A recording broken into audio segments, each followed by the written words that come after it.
All right, this morning we're going to talk about the dangers of dehydration. There are some genuinely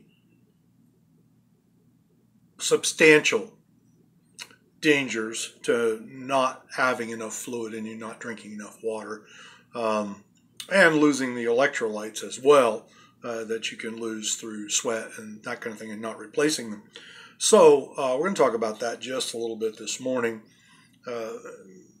I'm going to relate to you a particular incident which occurred a few years ago, but this happened in Indiana, in Shelby County, Indiana.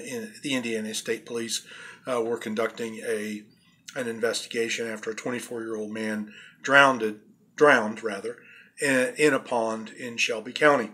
They responded to a call in reference to a possible drowning on a Monday morning around 2:45 a.m.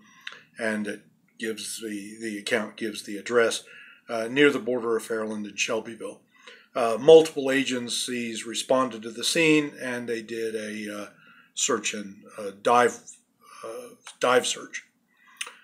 At approximately 4 a.m., divers with the Indiana State Police located the victim 15 yards from the shore. He was identified as last name of Wilson Gill, and he was 24 of Fairland.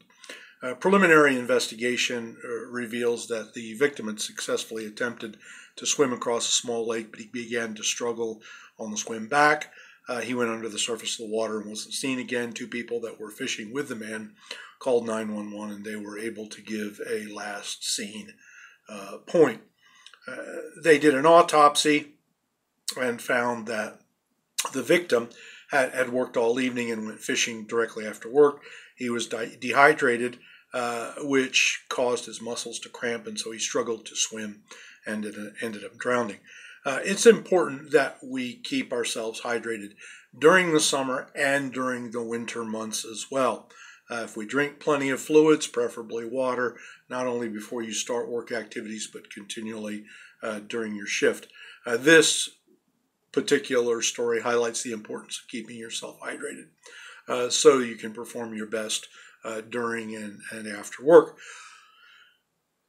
Also bear in mind that not only is it just a matter of keeping yourself hydrated with water, there's the matter of replacing some of the electrolytes.